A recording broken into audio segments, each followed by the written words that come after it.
Señor presidente, señoras diputadas y señores diputados, este no es un debate del Estado de la Nación más, porque el Estado de la Nación es crítico y porque a los que estamos aquí, muchos españoles nos miran con desconfianza.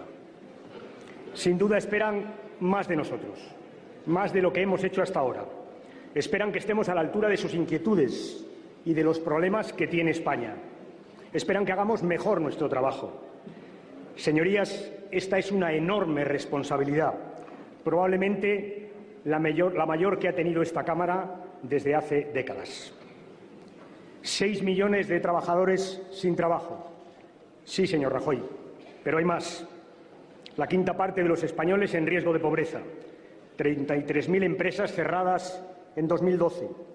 8 millones de pensionistas obligados a pagar por primera vez sus medicamentos.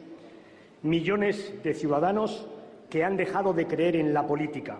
Este es el estado real de la nación en febrero del 2013.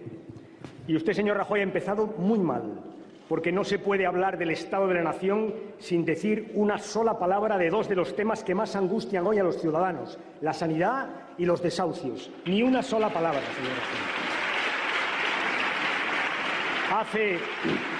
Hace 15 meses,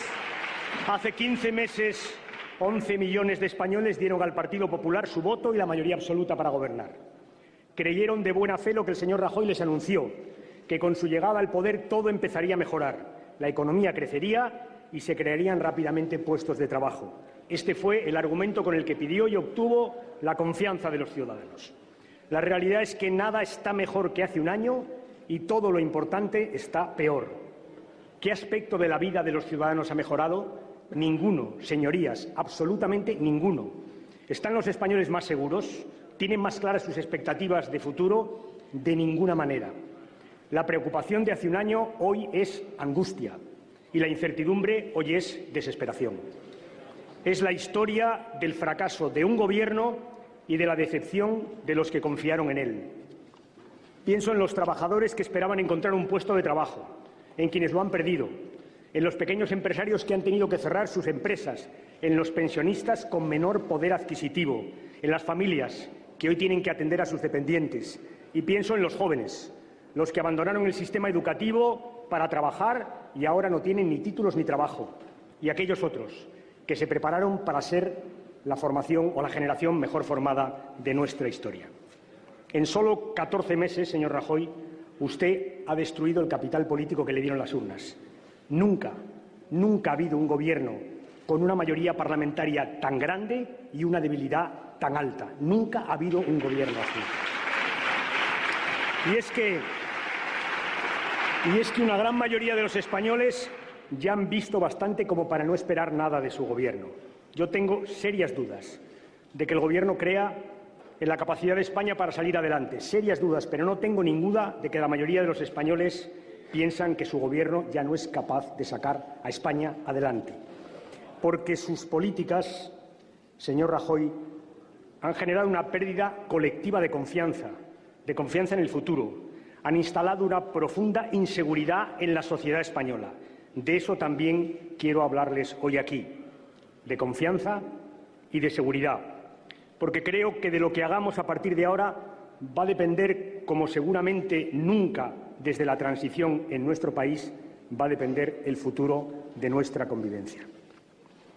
Es verdad que el Partido Popular llegó al Gobierno en medio de una profunda crisis económica, pero su gestión, señor Rajoy, ha sido sencillamente desastrosa. Y lo ha sido porque desde el primer momento eligieron el camino equivocado, el camino del ajuste radical, mediante recortes brutales y arbitrarios en los gastos sociales y devaluaciones internas para conseguir mejorar nuestra competitividad. O sea, austeridad sí, pero para los que menos tienen. El resultado de esta política está a la vista: recesión, desempleo y desigualdad. Su política presupuestaria ha sido tan errática como inconsistente. El presupuesto para el 2012 lo retrasaron varios meses porque había elecciones en Andalucía y en Asturias, y además tuvieron que cambiarlo a las pocas semanas por un decreto ley en el que castigaron a todos y a dos manos: subidas de impuestos y recortes de gastos sociales. Subieron los impuestos masivamente. a las clases medias, a los trabajadores, y lo acompañaron de una amnistía fiscal indecente, dureza para los honrados y benevolencia para los tramposos. Esa fue su política, señor Rajoy. El resultado se llama recesión, desempleo y desigualdad. El sistema financiero estuvo a punto de irse a pique y hemos tenido que pedir un rescate después de la crisis de Bankia, cuya gestión pasará a la historia de la incompetencia y de la chapuza. De momento, tenemos que apuntar 40.000 millones más a nuestra deuda pública. Hemos pagado una buena factura en nuestra reputación y estamos intervenidos, mucho más de lo que usted, señor Rajoy, explicó en esta Cámara y de lo que esta mañana ha dicho. Estamos intervenidos, señor Rajoy. Eso sí, el crédito sigue sin aparecer y no se crean empresas. Al revés, se cierran. Usted nos dice que se están corrigiendo los desequilibrios y que está aumentando la competitividad. Y es verdad que la balanza por cuenta corriente mejora. Por cierto, lo lleva haciendo desde que comenzó la crisis. Y fíjese, en 2012 las exportaciones crecieron 5 veces más que en el 10 y que en el 11. O sea, mejora nuestra balanza porque no importamos. Y no importamos porque no crecemos. Esa es la realidad de nuestra economía, señor Rajoy. Es cierto que nuestra competitividad crece, pero lo hace porque aumenta el desempleo y porque bajan los salarios. Y por eso cae el consumo.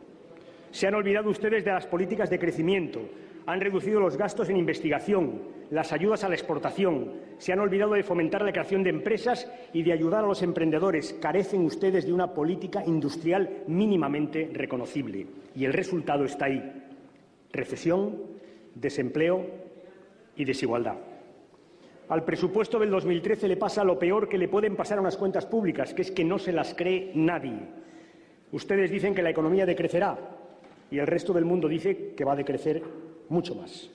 Ustedes dicen que se van a destruir 35.000 puestos de trabajo y el resto del mundo dice que 500.000. Han empezado ustedes muy mal, porque en enero ya llevan ustedes 280.000 puestos de trabajo destruidos.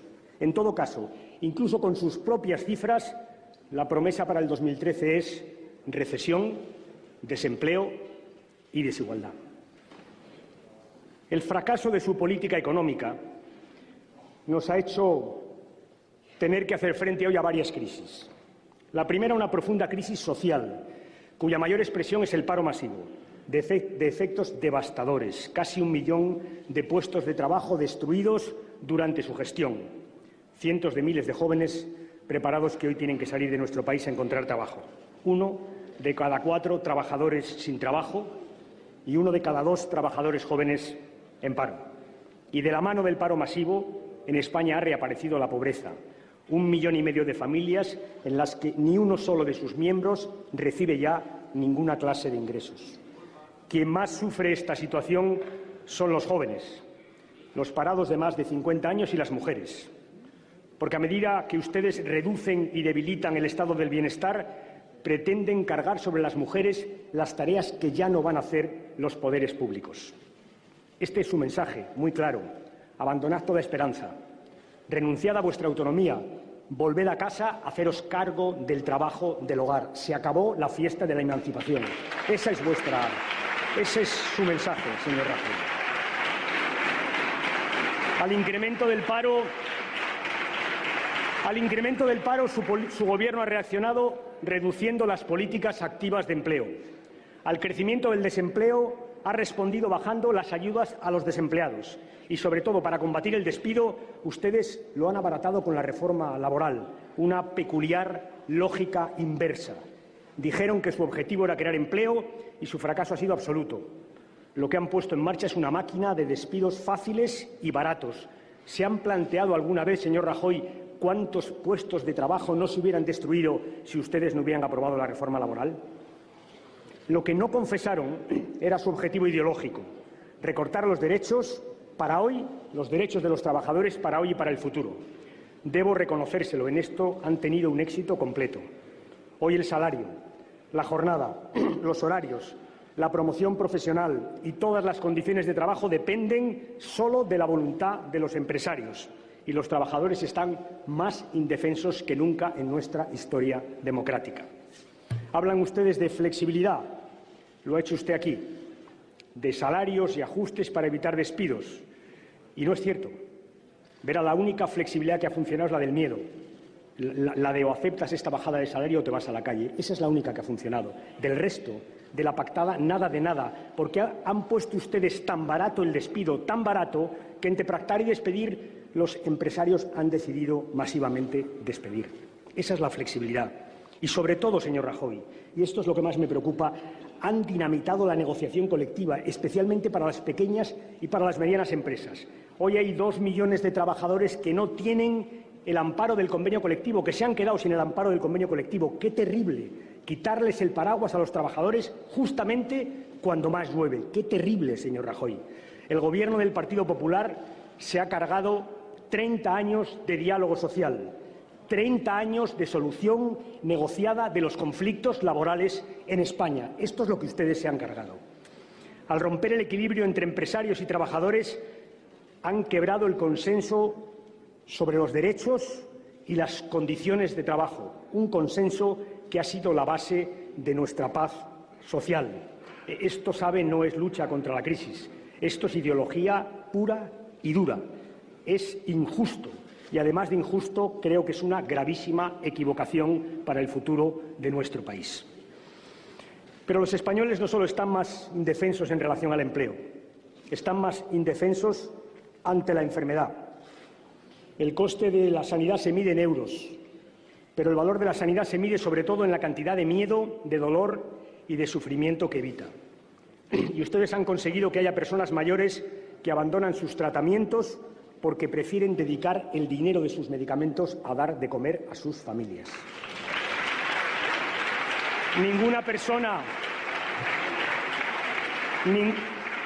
Ninguna persona tendría que añadir al sufrimiento de la enfermedad el miedo a ser una carga para los suyos. Han expulsado a colectivos enteros de la cobertura sanitaria, han impuesto el copago de medicamentos y han reducido las prestaciones del sistema. Y ahora se han embarcado en algunas de sus comunidades autónomas en una privatización de los centros y hospitales, lo que llevaban años buscando, el negocio de la sanidad. El objetivo de la sanidad pública no es que alguien gane dinero, no. Es curar a los ciudadanos, tengan o no tengan recursos sus familias. Ese es el objetivo de la sanidad pública. Y le voy a decir,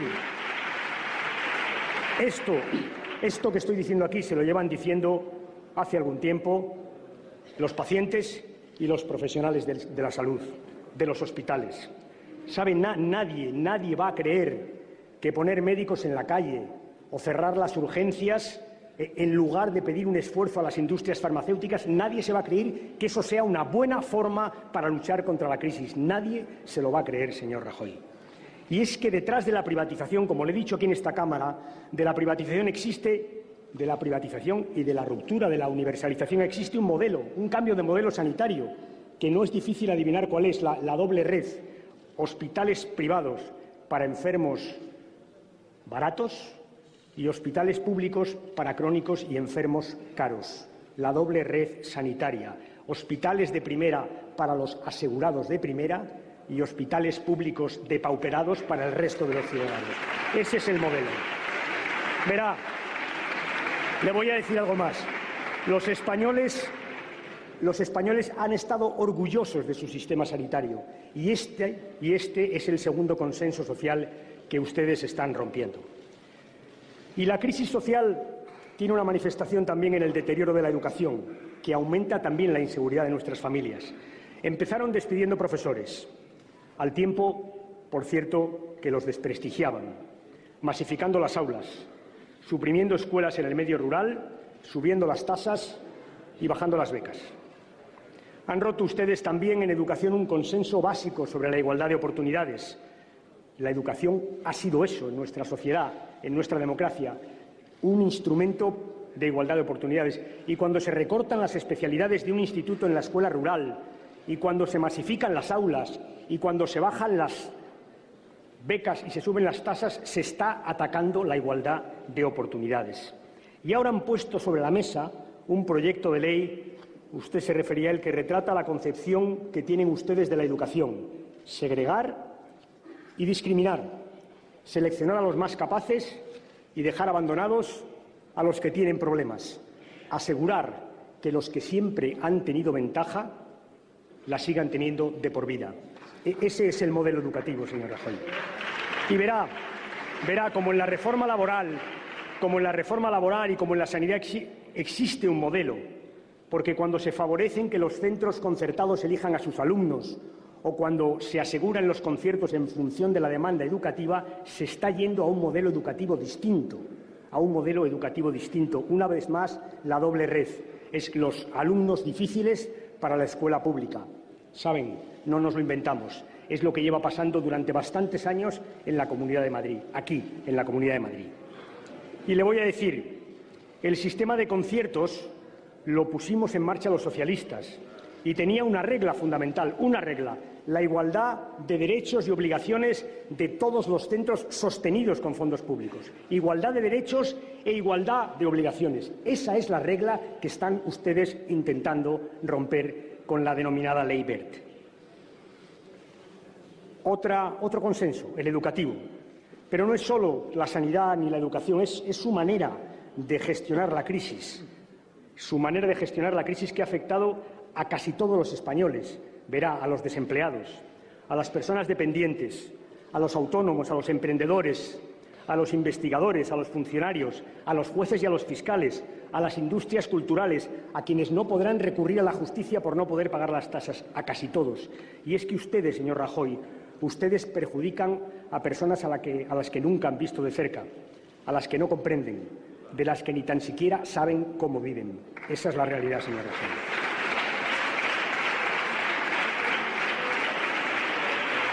El resultado de 15 meses de gobierno del PP es un país empobrecido, una población indefensa y una España entristecida. Y verá, hay cosas en el futuro que podremos remediar. El PP ha aprobado por decreto ley un despido fácil y barato y un gobierno socialista lo podrá modificar. Pero reincorporar a la negociación colectiva a los millones de trabajadores que ustedes saquen, eso ya no es tan fácil, señores del Gobierno. El PP ha impuesto el copago sanitario y un gobierno socialista podrá reponer los derechos de los pensionistas, pero recuperar los hospitales y los ambulatorios privados, eso ya no va a ser una tarea tan fácil. Ustedes han impuesto la segregación educativa y podremos nosotros, en un gobierno socialista, restablecer la igualdad de oportunidades, pero hay toda una generación irrecuperable. Eso ya no va a ser fácil volverlo atrás. En resumen, están ustedes construyendo una sociedad dual, cuyos efectos la sociedad española va a pagar durante mucho tiempo. Y lo están haciendo de forma sectaria, unilateral, sin contar con nadie. No es así, señor Rajoy, como se ha construido la España democrática. No es así. Ustedes están rompiendo consensos sociales básicos que habíamos construido entre todos los españoles. Con sus políticas, señor Rajoy, la España que salga de la crisis, que saldrá, será más injusta, será más pobre y será más inhumana. Y ese es el problema de fondo, señor Rajoy. Vivimos una grave crisis política que afecta a nuestro sistema de representación, que afecta al funcionamiento de la estructura del Estado, que afecta también a la moral pública. Es una crisis que deriva en parte de la crisis económica y social. Muchos ciudadanos sienten hoy que la política no está siendo capaz de dar soluciones a sus problemas. Una crisis que no es nueva, pero que con ustedes se ha agravado, porque anunciar un programa y desarrollar otro es un engaño político que no solo daña al Partido Popular, no, daña a la democracia misma. Pero además, muchos ciudadanos empiezan a plantearse si el funcionamiento actual del Estado de las autonomías no será una rémora para salir de la crisis. Y al tiempo, el problema de Cataluña se ha vuelto a plantear con toda su crudeza. En materia territorial, señor Rajoy, pienso que el inmovilismo es tan nocivo como la tentación de volver atrás. Y creo que en su partido existen las dos tendencias. Pienso que hay que moverse hacia adelante. Si a todo lo anterior añade usted una actualidad dominada por los casos de corrupción, estamos ante un peligro cierto para nuestro sistema político. La corrupción es veneno para la democracia, veneno. Pero la mezcla de paro masivo, empobrecimiento del país, aumento de la desigualdad y un escándalo que contamina al partido del Gobierno es explosiva para nuestro sistema político.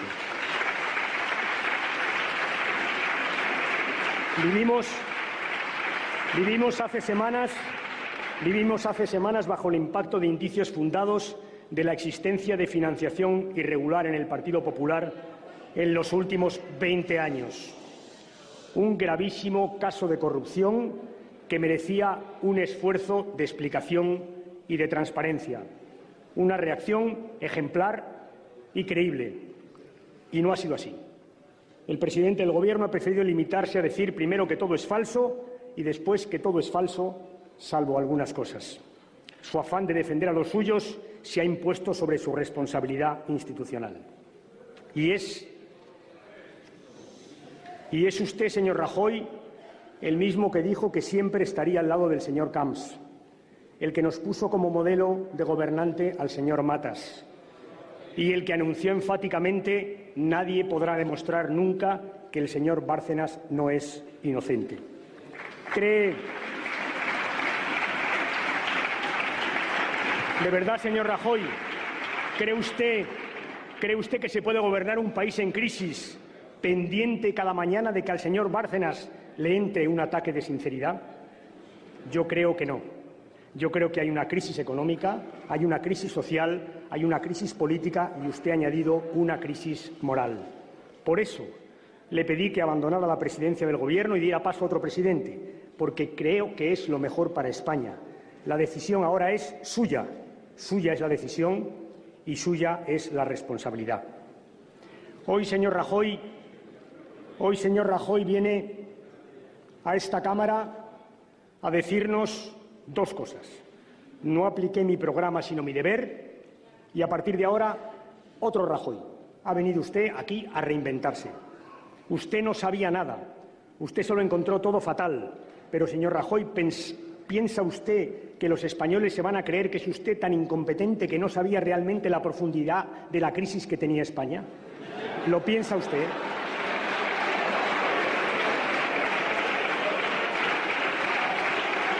¿Lo piensa usted? ¿Piensa usted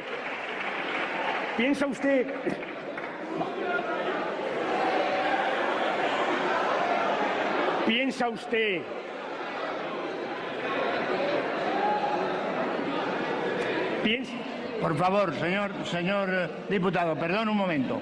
Ruego silencio. No se debe interrumpir al orador porque esta mañana no se le ha interrumpido al orador. No quiero ninguna interrupción.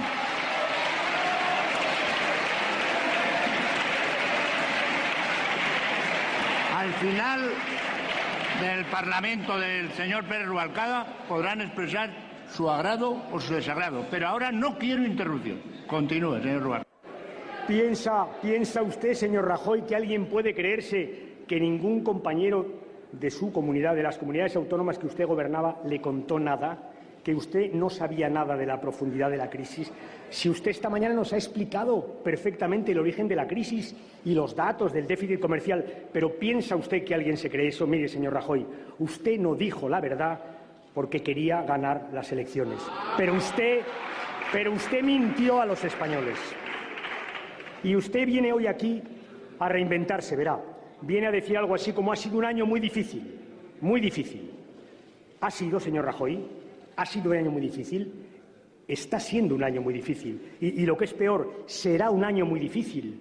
Porque ese es el problema, señor Rajoy, que será un año muy difícil. Usted pretende que creamos que hay un nuevo Rajoy como si no hubiera pasado nada. ¿Y qué pasa con los derechos de los trabajadores? ¿Y qué pasa con los pensionistas y el copago? ¿Y qué pasa con los colectivos que no están en la sanidad pública? ¿Y qué pasa con la ley Wert? ¿Va a seguir usted adelante? ¿Y qué pasa con las becas? ¿Y qué pasa con las tasas? ¿Y qué pasa con todo eso? ¿Viene usted aquí a reinventarse y a decir pelillos a la mar, un nuevo Rajoy? Pues no, señor Rajoy. Si quiere usted reinventarse, rectifique. Rectifique.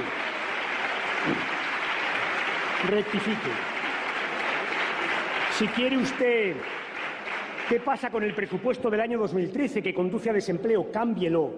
Si quiere usted reinventarse, si quiere usted abrir una segunda generación de reformas, por favor, corrija los destrozos de su primera generación. Corríjalos, señor Rajoy, porque le voy a decir, nada de esto era inevitable. Lo ha hecho usted porque usted ha querido.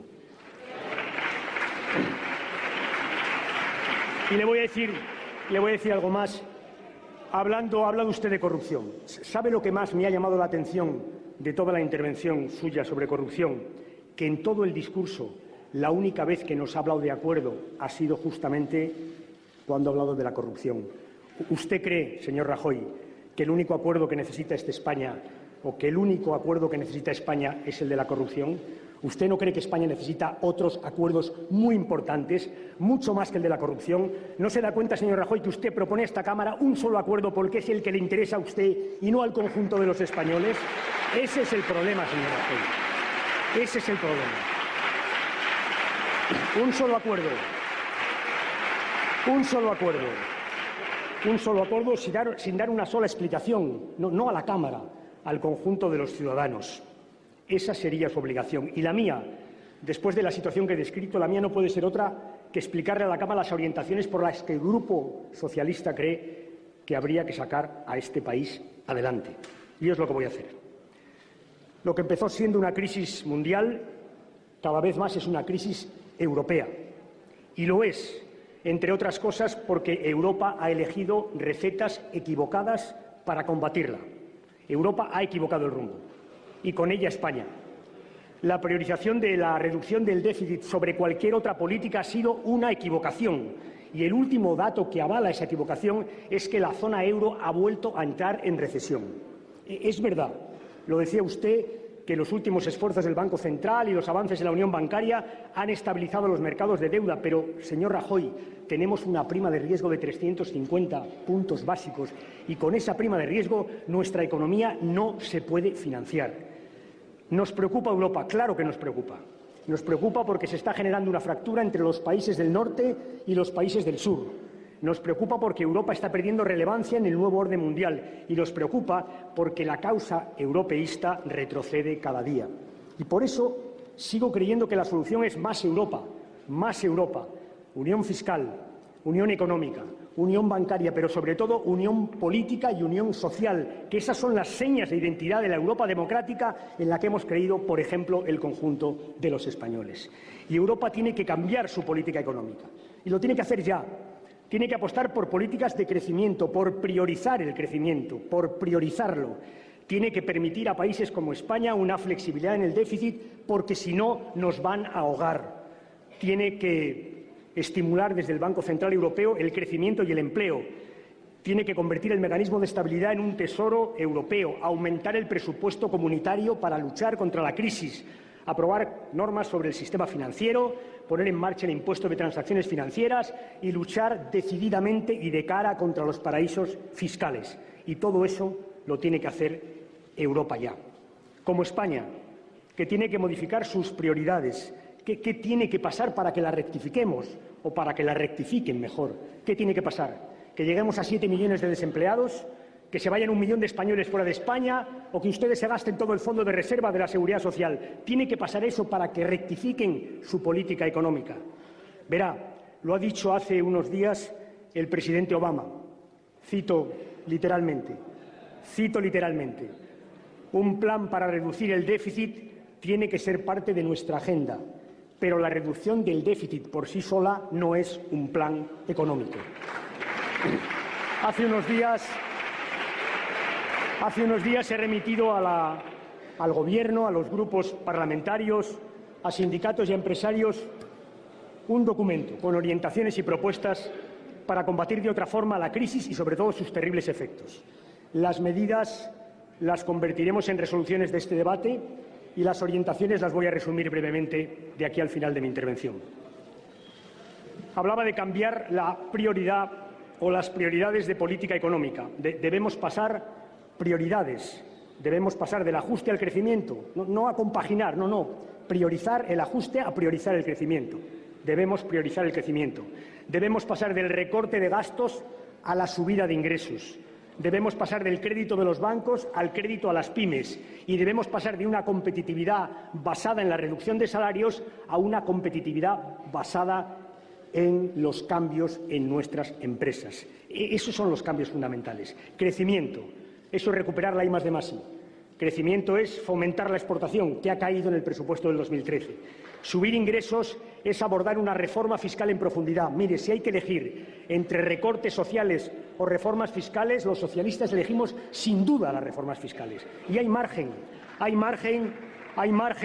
para hacer una reforma fiscal, entre otras cosas porque nuestro país tiene 8 puntos menos de presión fiscal que los países de la Unión Europea que tienen un sistema fiscal comparable al nuestro. 8 puntos menos. Ese es nuestro margen, 8 puntos. Hay margen para equiparar la fiscalidad de las rentas del trabajo con la fiscalidad de las rentas del empleo. Hay margen del capital. Hay margen para establecer un impuesto para grandes fortunas. Hay margen para revisar la tributación del ahorro y hay margen para hacer una revisión en profundidad de nuestro impuesto de sociedades, empezando por las sociedades patrimoniales. Claro que hay margen. Hay muchísimo margen para mejorar nuestros ingresos. Crédito a las pymes. Usted se ha referido a ello. Yo he propuesto dotar un fondo de 20.000 millones de euros, reformar el ICO. He propuesto fijarles a los bancos con ayudas objetivos de crédito.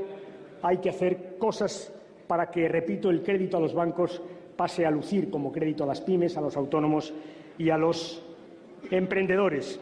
Y hay que mejorar la competitividad de la buena, la que viene de la mano de las reformas estructurales y de las reformas en las empresas.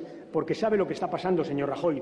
Lo que está pasando es que los salarios de los trabajadores están bajando, pero los salarios de los directivos del IBEX están subiendo sistemáticamente. Eso es lo que está pasando. Es una mejora de competitividad sobre la espalda siempre de los mismos, de los que menos tienen. Y eso hay que cortarlo. Estas orientaciones pretenden dar una respuesta a una pregunta que se hacen todos los españoles. ¿Qué vamos a hacer para dar trabajo digno a 6 millones de españoles que no los tienen? Se dice que España tiene que crecer al 2% para que cree empleo. Y yo les digo que un país con una tasa del desempleo del 25% no puede crecer y no puede crear empleo. Que esa tasa de desempleo pesa como una losa sobre nuestro crecimiento. Por eso sostengo que hay que crear empleo, por supuesto, para que viva la gente, pero sobre todo hay que crear empleo para estimular el crecimiento que sea capaz de crear empleo. Ese es el cambio de política económica que les estoy proponiendo. Siempre se ha hablado de crecimiento creador de empleo. Lo que yo propongo es que empecemos a crear empleo justamente para estimular nuestro crecimiento. Esa es la modificación que le propongo. Antes me he referido al fraude fiscal. Antes me he referido al fraude fiscal. Aproximadamente recaudamos por fraude fiscal del orden de 10.000 millones de euros cada año. Pues bien, lo que yo propongo a esta Cámara es que la mitad de ese dinero recaudado por fraude fiscal, la mitad lo dediquemos por ley, obligatoriamente por una ley aprobada en esta Cámara, justamente a combatir el desempleo.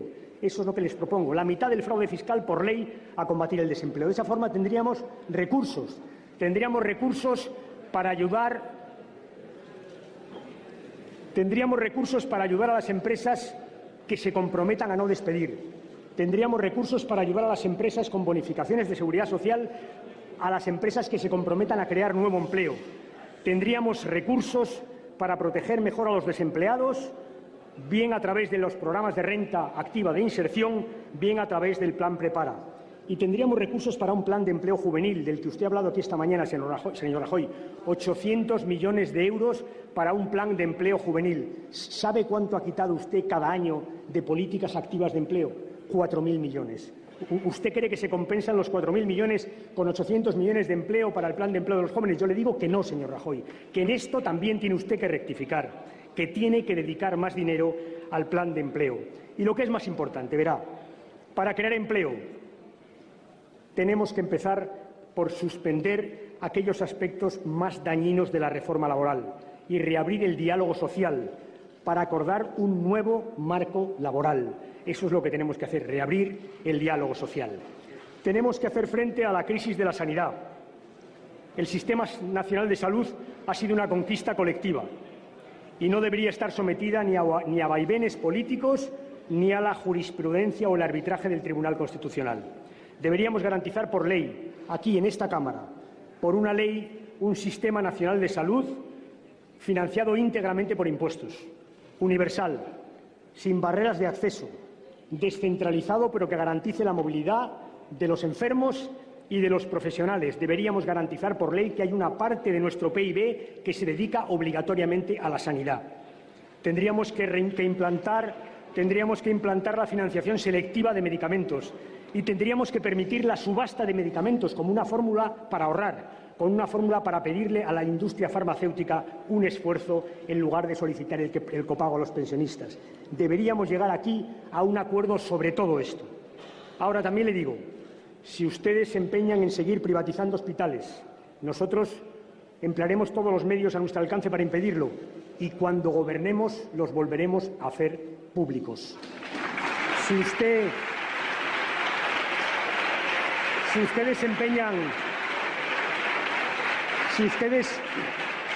se empeñan en seguir cobrando a los pensionistas, nosotros nos vamos a oponer frontalmente en esta Cámara y cuando gobernemos recuperaremos sus derechos. Y si usted se empeña en seguir manteniendo colectivos excluidos de la sanidad pública, nosotros lo vamos a denunciar. Y cuando recuperemos el poder, que será pronto, volveremos a garantizar los derechos de esos colectivos.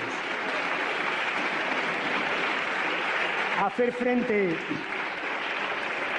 frente a la crisis social exige abordar los problemas de la educación. Y saben, educación lo más urgente es parar los destrozos que están ustedes haciendo. Porque estoy convencido que el futuro de España no se decide ni en los mercados financieros ni en los despachos oficiales. El futuro de España se decide en nuestras aulas y en nuestras universidades. Por eso estoy tan en desacuerdo con que se recorte el gasto educativo, porque necesitamos más educación y no menos. Necesitamos más universidad y no menos, más formación profesional y no menos, más profesores y no menos. Retomar o reponer los profesores que ustedes han quitado, desmasificar las aulas, facilitar el acceso a la universidad con tasas razonables, recuperar un sistema de becas justo, dotar las plazas de formación profesional que este año han impedido a decenas de miles de estudiantes hacer cursos de esa rama educativa. Eso es lo que necesita nuestra educación. No necesita una nueva ley, señor Rajoy, que lo ponga todo patas arriba. No lo necesita. Usted sabe que en los últimos años en la educación española había habido un amplio consenso educativo de todas las comunidades autónomas, de todas, absolutamente de todas, en torno a programas educativos que empezaban a dar por primera vez en los últimos años buenos resultados. Acordados, señor Rajoy, con todas las comunidades autónomas. Ustedes han decidido que van a intentar ponerlo todo patas arriba y además han pedido un acuerdo. Y yo le voy a decir, señor Rajoy, que un acuerdo educativo necesita ponernos previamente de acuerdo sobre algo muy de fondo, muy de fondo. Si ustedes creen que la educación está para ayudar a los niños con dificultades a llegar tan lejos como puedan en el sistema educativo, le diré, puede contar con nosotros. Pero si usted cree que la educación se resuelve con reválidas, con segregaciones y con repeticiones, le digo que no, señor Rajoy, que esa es la forma de quebrar la igualdad de oportunidades. Le digo, señor Rajoy, que una educación concebida como una carrera de obstáculos va contra la igualdad de oportunidades. Y eso es algo que los socialistas nunca vamos a admitir. Nunca.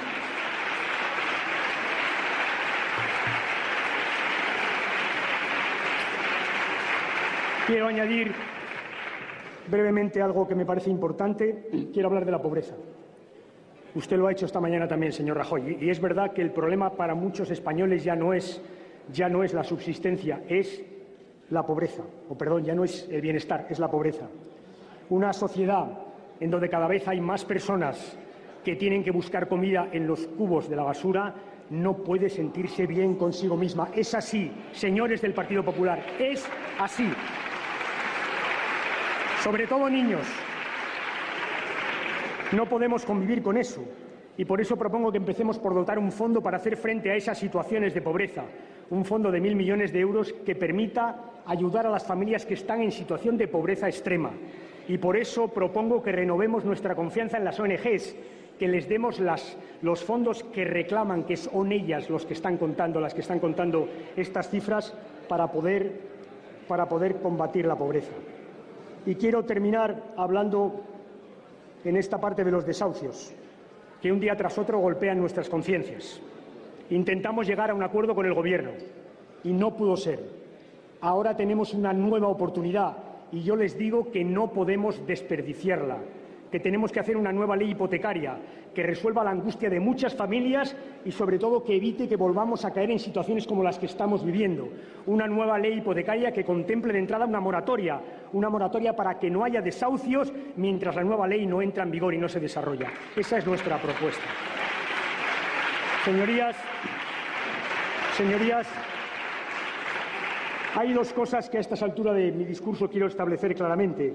Primero, que creo que estas tareas que he enunciado son urgentes, no pueden esperar ni un día. Y segundo, que no son tareas que pueda hacer solo un Gobierno, ni un partido, ni tan siquiera una Cámara como esta. Son tareas de todos, son tareas compartidas. La experiencia demuestra que en España, cuando hemos tenido que abordar tareas como esta, las hemos compartido entre los grupos parlamentarios y los partidos políticos, en esta Cámara, fuera de esta Cámara, con los agentes sociales, con las comunidades autónomas. Hemos dado respuestas compartidas, porque, señorías, estamos en una situación de emergencia nacional. No es la primera vez en nuestra historia que lo hacemos. ¿Por qué no intentar ahora un acuerdo ambicioso? Un acuerdo nacional por el empleo y por la cohesión social, un acuerdo capaz de sumar todas las voluntades detrás de estos objetivos. ¿Por qué no hacerlo, señorías? ¿Por qué no hacerlo si nos lo están pidiendo los españoles? ¿Por qué no hacerlo si todos coincidimos que es justamente lo que necesita España? ¿Por qué no lo intentamos? Esa sería mi propuesta. Y hablaré brevemente del Estado autonómico, que es verdad que atraviesa una crisis. Nació con una doble voluntad, la voluntad de articular territorialmente España y también la voluntad de acabar con desigualdades que el centralismo en nuestro país había consagrado. Estas dos tareas han sido un éxito y, sin embargo, aparecen de nuevo tensiones territoriales en nuestro país, tensiones territoriales de distinto tipo. Tenemos que hacer frente a dos tensiones territoriales, las de los que quieren irse y aquellos que quieren recentralizar. Las primeras se han planteado con especial virulencia en Cataluña. A Cataluña me quiero referir yo hoy también. Hay quien en el pasado reciente ha jugado con fuego, atizando la hoguera del anticatalanismo en el resto de España. Pero creo que el hecho políticamente más relevante es que la sentencia del Tribunal Constitucional declaró inconstitucionales algunos aspectos del Estatuto de Cataluña que ya había sido refrendado por el pueblo catalán. Es decir,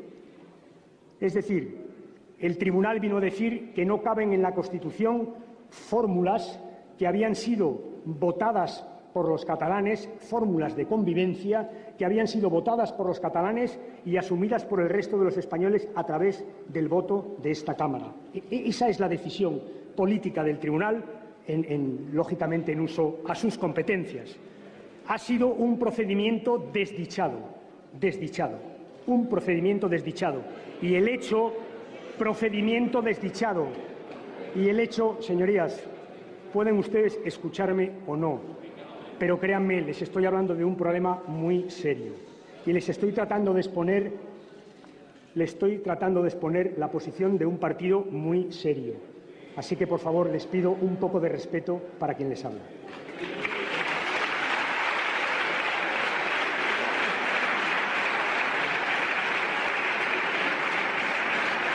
Repito, el problema procedimental ha sido ese y la realidad, nos guste o no, la realidad es que hoy hay muchos ciudadanos de Cataluña que creen que la Constitución no ampara las fórmulas que ellos decidieron cuando votaron el Estatuto. Ese es el problema. Y ese problema, nos guste o no, exige necesariamente abrir la Constitución. Esa es nuestra propuesta. Esa es. Nuestra propuesta es que esta Cámara haga un planteamiento a Cataluña y al resto de las comunidades autónomas para recoger en nuestra Constitución aquellas singularidades que ya han sido consolidadas estatutariamente, para que nuestra Constitución reconozca la realidad estatutaria de nuestro país. Esa es nuestra propuesta, dialogar para abrir nuestra Constitución. De paso,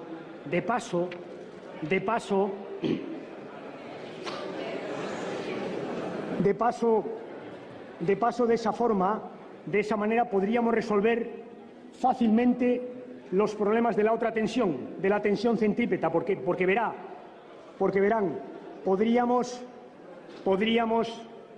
hacer evolucionar el modelo de Estado autonómico hacia la única solución que tiene si queremos resolver el fondo de nuestros problemas territoriales, que es un modelo federal. Podríamos hacerlo. Verá, podríamos hacerlo muy rápidamente. Podríamos delimitar fácilmente las competencias del Estado, deslindándolas de las competencias de las comunidades autónomas. Se evitarían duplicidades como sucede en los Estados federales.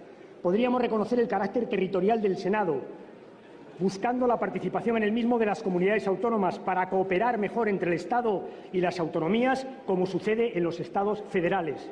Y podríamos introducir un nuevo sistema de financiación, donde quedaran claras las competencias en los ingresos y en los gastos de las comunidades autónomas y del Estado, como sucede en muchos Estados federales.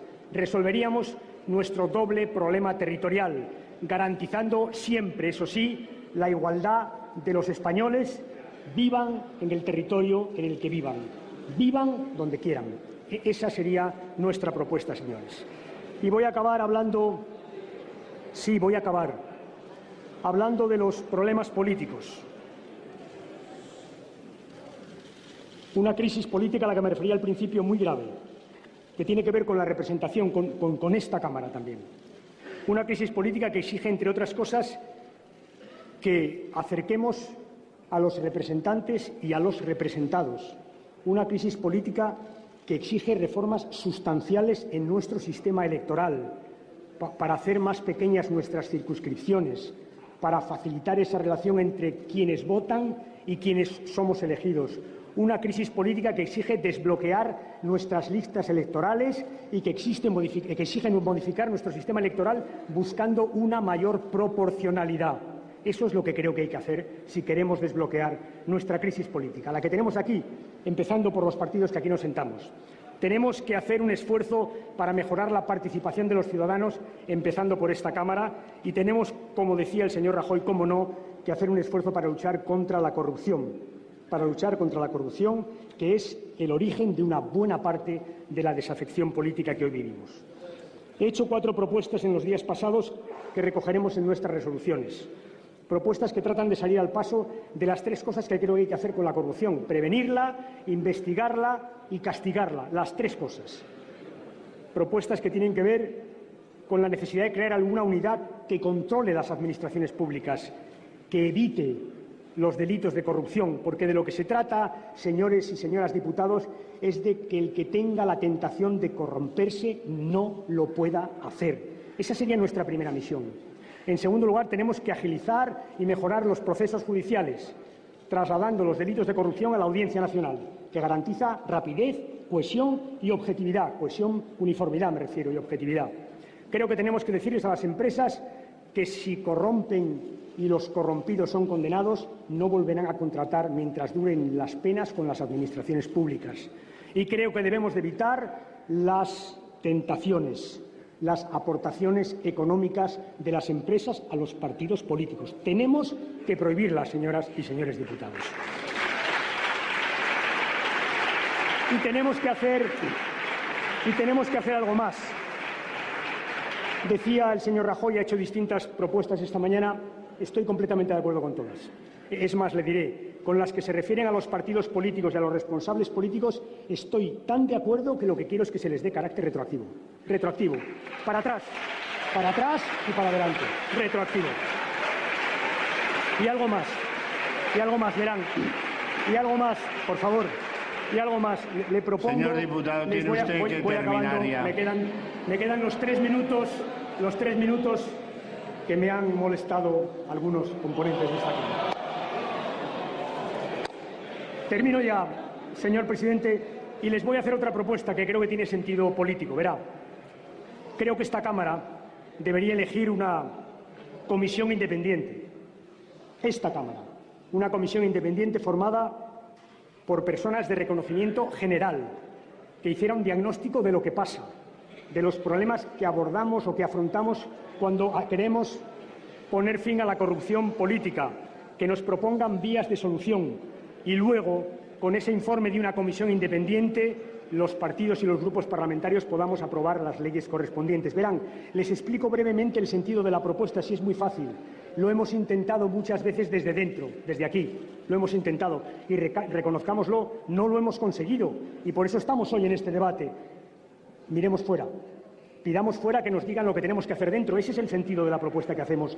Busquemos soluciones desde fuera y apliquémoslas y aprobémoslas en esta Cámara. Esa sería nuestra propuesta. Porque, señoras y señores diputados, creo que los ciudadanos no están contra la política, sino contra la mala política, contra los deshonestos y los corruptos. Creo que no están contra los partidos. Lo que quieren son partidos políticos más transparentes, más honestos y más cercanos a los ciudadanos. Termino ya, señor presidente. Termino ya. Sé que algunas de estas propuestas que he hecho exigen la reforma de algunos preceptos constitucionales. Lo sé.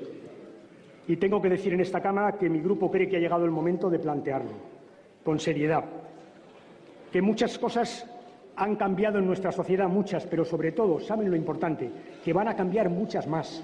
Cualquiera que sea la vía que elijamos para salir de la crisis, la suya o la nuestra, la sociedad española va a ser muy distinta dentro de pocos años de aquella que conoció la que aprobó o de aquella que conocimos los que aprobamos la Constitución. Creo que va a cambiar y eso exige necesariamente cambiar nuestras normas de convivencia, cambiarlas. Lo tenemos que hacer para eso, para que España tenga un nuevo proyecto político, para que los jóvenes que no votaron la Constitución y los no tan jóvenes, 2 de cada 3 españoles, se puedan reconocer en ese nuevo proyecto común que entre todos hagamos. Lo tenemos que hacer para eso. Lo tenemos que hacer para resolver nuestro problema territorial. Lo tenemos que hacer para desbloquear nuestros problemas políticos, que algunos exigen cambios constitucionales. Y lo tenemos que hacer, señor Rajoy, para rehacer nuestros consensos sociales, porque algunos están rotos. Los tenemos que hacer para incorporar las realidades sociales que entre todos hemos ido construyendo, para que la sanidad sea en nuestra Constitución un derecho fundamental, como quieren los españoles, para que la igualdad entre hombres y mujeres se refuerce en nuestra Constitución. Lo tenemos que hacer, ¿saben para qué? Para que nuestros derechos sociales tengan la misma protección constitucional que tiene nuestra estabilidad presupuestaria. Señor Pedro Rubalcaba, tiene usted que terminar porque ya ha pasado. Lo tenemos que hacer.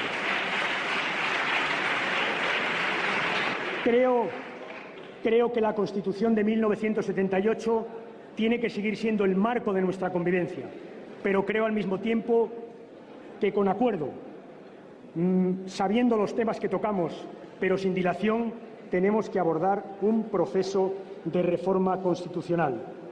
Termino ya, señor presidente.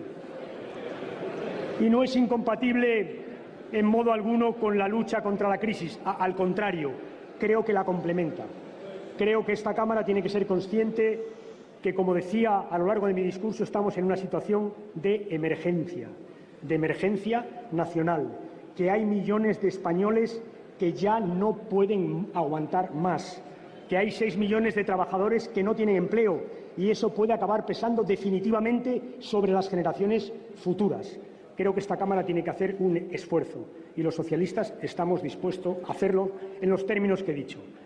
Creo que el acuerdo no es una garantía de que las cosas salgan bien, pero creo que sin acuerdo es muy difícil que este país salga adelante. Es verdad que ese acuerdo exige renuncias por todas partes. Yo he dicho por dónde creo que tendría que caminar. He dicho lo que me parece más importante, y es que este debate es clave, porque si algo tienen los políticos es que garantizar que las generaciones futuras tienen un punto de partida mejor que las que hoy ocupamos esta Cámara. Esa y no otra es la preocupación del Grupo Parlamentario Socialista. Muchas gracias, señor presidente. Gracias, señoras y señores diputados.